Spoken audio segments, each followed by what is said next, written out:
Ya. Jadi untuk pertemuan kelima ini ya, kita berbicara tentang gerakan keagamaan kontemporer. Kita terlebih dahulu harus memahami ya tipologi dan karakteristik daripada suatu kelompok. Ya.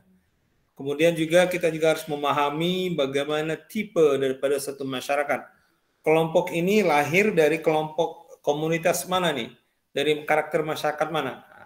Anda bisa baca buku Elizabeth K. Nottingham dalam bukunya Agama dan Masyarakat ya. Dia menggambarkan bahwasanya sebelum kita berbicara tentang agama ya, bagaimana suatu masyarakat memfungsikan agama, kita harus terlebih dahulu memahami tipe daripada masyarakat tersebut. Nah, Elizabeth membagi masyarakat menjadi 3 tipologi tipe masyarakat. Yang pertama yaitu tipe masyarakat tradisional, ya. Kemudian tipe masyarakat transisi dan tipe masyarakat industri. Nah, dalam membaca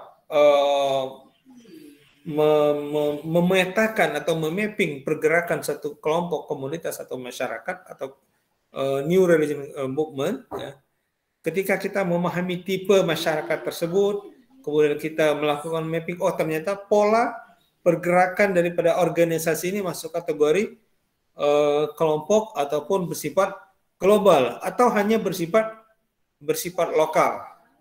Nah, sekilas tadi kita angkat tentang jamaah tabligh ya, saya ulas tadi ya. Ternyata untuk jamaah tabligh dengan beragam penamaannya, ada dengan jamaah khuruj ya, dengan metodenya khuruj ya. Kemudian fokus kegiatannya apa? Ternyata fokus kegiatannya bidang dakwah, mengajak kepada memakmurkan masjid, orientasinya sebatas itu, tidak terlibat masalah politik dan lain sebagainya. Ya, ini organisasi-organisasi kita harus mampu melakukan mappingnya ya, pola dengan fokusnya, fokus organisasi ini di bidang apa. Nah, sehingga mungkin bisa kita buat tabelnya lah, tabel suatu organisasi keagamaan ya, sehingga ketika kita berbicara tentang suatu kelompok maka atau suatu pergerakan, maka kita mampu memetakan pola, tipologi, dan karakteristik dan fokus dan metode yang digunakan oleh kelompok tersebut, sehingga kita tergambarkan bagaimana pergerakan ataupun kita mampu mendeskripsikan apa adanya tentang suatu organisasi tersebut. Bagaimana metodenya, bagaimana respon masyarakat, dan tantangan-tantangan yang mereka hadapi, dan problem solving yang mereka terapkan dalam menghadapi penentangan dari satu kelompok lain. Nah, ini adalah bagian daripada tugas kita ya, tugas mapping kita dalam melakukan menganalisa dalam mata kuliah gerakan keagamaan kontemporer. Era kontemporer fasenya ya dari fase munculnya keilmuan modern ya, dari munculnya pola metode-metode keilmuan, pendekatan keilmuan modern di awal abad abad ke-20 ya, dan tahun 1900 ya, dengan munculnya ilmu psikologi ya, munculnya ilmu antropologi, sosiologi, dan fenomenologi ya. Setelah sebelumnya fokus keilmuan hanya sebatas historis dan teologis. Nah, maka data-data yang ada, data-data lapangan yang ada tentang suatu pergerakan, setelah kita mapping, setelah kita teliti fokus gerakannya ataupun metode yang gerakannya, maka baru kita melakukan sebuah pendekatan keilmuan. Yang kita lakukan tadi ya, mungkin dengan pendekatan sosiologis ya, karena kita berbicara tentang gerakan, satu pergerakan masyarakat, maka arahnya lebih banyak kepada hubungan atau interaksi, pola interaksinya ya, pola interaksi gerakannya seperti apa. Nah, ini perlu kita pahami ya, ataupun strategi pergerakannya seperti apa, sehingga misalnya organisasi A cepat berkembang, organisasi B tidak cepat berkembang. Nah, ini juga nanti lihat bagaimana karakter masyarakatnya. Nah, kita lihat misalnya, kita keluar dari topik lah, misalnya tentang organisasi yang terlarang itu komunis ya, Partai Komunis Indonesia. Partai ini pergerakannya kan underbownya atau fokus gerakannya banyak kepada merangkul mereka-mereka yang dari komunitas petani dan buruh, ya, petani dan buruh. Nah, untuk konteks Indonesia, yang pada tahun sebelum pra kemerdekaan, sebelum pra kemerdekaan di era penjajahan kah, ataupun pasca kemerdekaan sampai meletusnya G30 SPKI, ya, kita lihat masyarakat Indonesia tipologinya adalah masyarakat petani, ya, masyarakat petani, masyarakat buruh. Maka tidak heran ketika organisasi ini menawarkan sebuah pergerakan dengan merangkul para buruh, merangkul para petani, maka mendapat respon positif dari masyarakat. Dapat respon yang positif cepat dari masyarakat, sehingga organisasi ini cepat berkembang dan cepat besar. Begitu juga dengan organisasi-organisasi lainnya, misalnya organisasi-organisasi keagamaan. Nah, karena itu dengan pendekatan sosiologis kita mencoba mendeskripsikan, menganalisa, ya, karakteristik pendekatan sosiologi itu kan ya kita mengkaji tentang pola interaksinya, kemudian kita mengkaji tentang manajemennya, kemudian kita mengkaji tentang stratifikasinya, pengelompokan dalam masyarakat. Ini adalah semuanya adalah karakteristik daripada pendekatan sosiologis. Nah, oleh karena itu, mata kuliah gerakan keagamaan kontemporer, ya, kita mengkaji, menganalisa, ya, apa yang saya sampaikan tadi terkait latar belakang, pola, bentuk, metode, dan mapping pergerakan strategi yang diterapkan oleh suatu kelompok. Ya, kita analisa dengan pendekatan keilmuan sosiologi. Nah, disitulah kita mendapatkan gambaran, oh ternyata suatu organisasi ini dapat berkembang, ya, ataupun dapat dengan baik, berkembang dengan baik ketika organisasi tersebut mampu memberikan rasa nyaman kepada masyarakat satu komunitas, ya. Karena kadang-kala organisasi yang besar, ya, organisasi yang setelah mapan, yang organisasi mainstream, ternyata kadang-kala tidak mampu memberikan rasa nyaman kepada satu komunitas, satu kelompok masyarakat atau individu-individu tertentu. Nah, itulah maka menurut Profesor Dadang Kahmat dalam bukunya Sosiologi Agama dan juga wawasan dari beberapa bukunya menyebutkan bahwasanya dalam suatu organisasi, ya, satu keorganisasian akan muncul sebuah, khususnya organisasi keagamaan, ya, akan wajar muncul suatu gerakan ataupun suatu kelompok kecil atau yang diistilahkannya religious subculture.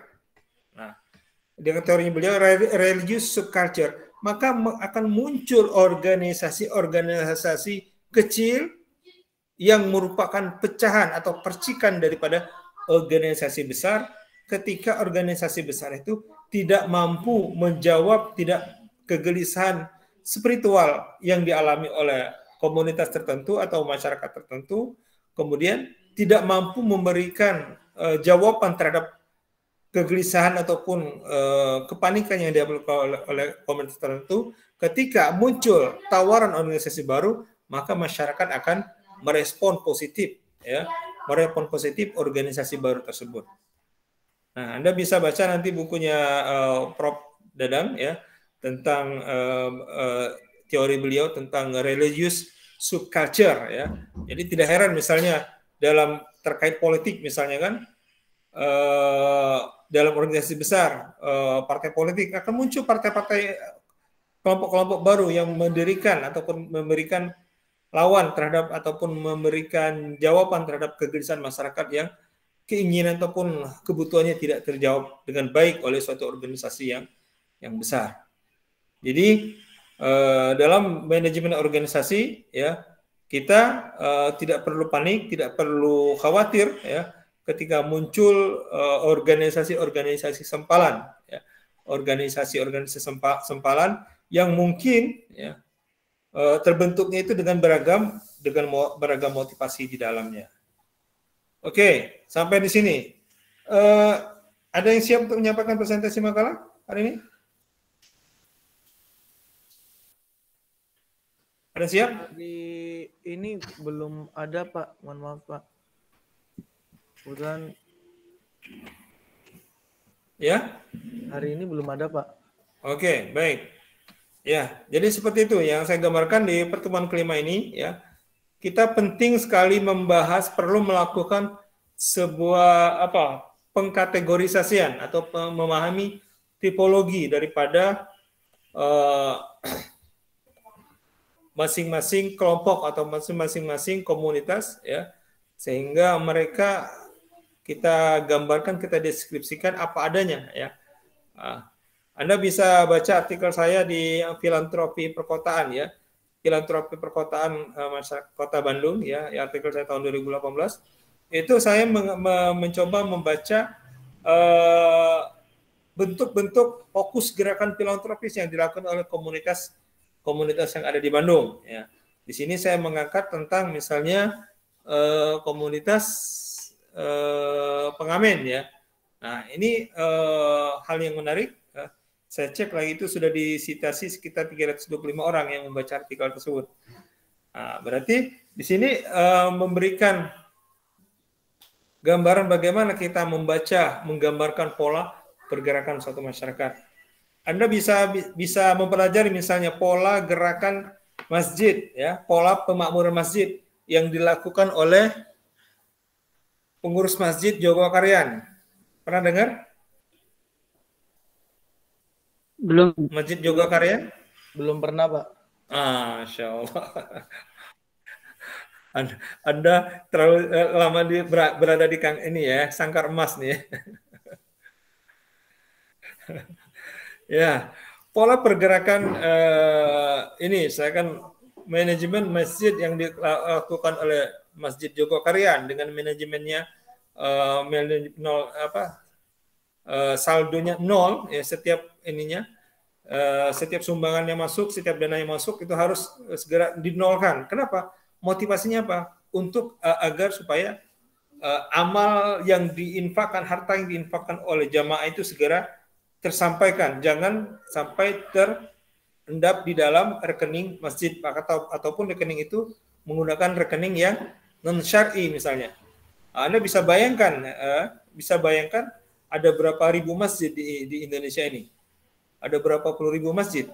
Bayangkan kalau satu masjid memiliki dana kas 20 juta dikali 1000 masjid, itu sudah tergambar seberapa besar dana umat yang mendep di dalam rekening bank.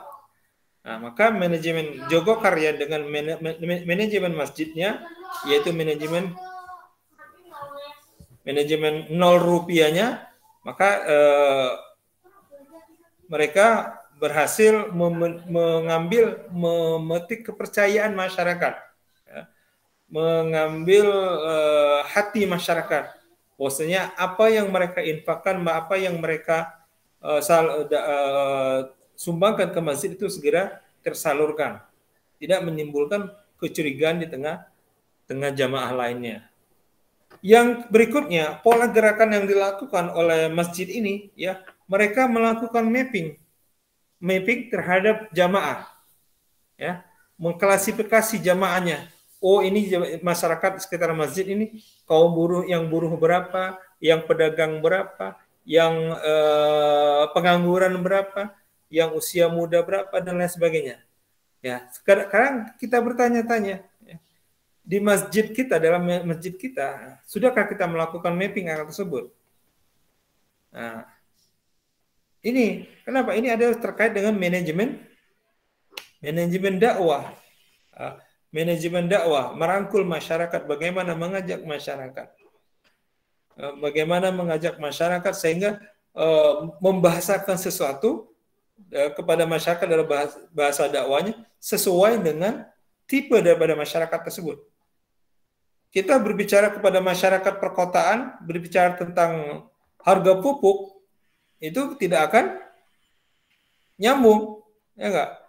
Tidak akan nyambung ketika membuka pembicaraan, mengajak berdakwah, membuka bicara dengan mereka dengan bahasa tentang pertanian. Ya mereka berbicara tentang mungkin ya tentang problem-problem perkotaan. Nah, ini yang perlu kita pahami ya. Perlu memahami tahap awal ya, tipe daripada satu masyarakat, kemudian perlu melakukan mapping terhadap komunitas yang ada sehingga terpetakan mana itu masyarakat petani, mana itu masyarakat pelajar, mana itu masyarakat pedagang, ya, mana itu masyarakat buruh. Nah, disitulah mungkin akan terjadi terdata ya. Ya kelemahan kita juga itu adalah lemahnya data kita, ya. Lemahnya data kita terhadap keberadaan masyarakat atau umat Islam yang ada di sekitar kita. Ya, saya ingin nanya di Pondok Pesantren Gontor yang ada di Kalianda, sudah dilakukan mapping belum? Ada berapa masjid yang ada di sekitaran pondok? Belum pernah, Pak. Belum pernah. Kira-kira 2, Pak, yang paling dekat dengan pondok. Dua yang paling dekat, gitu kan? 2 yang paling dekat. Misalnya kan, Anda mau mengkaji pengaruh transformasi keagamaan masyarakat dengan keberadaan Pondok Pesantren Gontor 7 ya, di Kalianda, 7 kan? Ya. Apa dampak, misalnya dampak sosialnya? Ini kemarin ada yang membahas ya tentang apa? Mbok-mbok dapur ya? Pola keberagaman ya kemarin. Siapa yang kemarin bahas itu? Nah, ketika misalnya Anda berbicara tentang dampak pesantren terhadap perubahan perekonomian masyarakat, ya, dampak pesantren terhadap perekonomian masyarakat. Studi pada masyarakat mana misalnya di sekitaran Kalianda, di sekitaran pondok.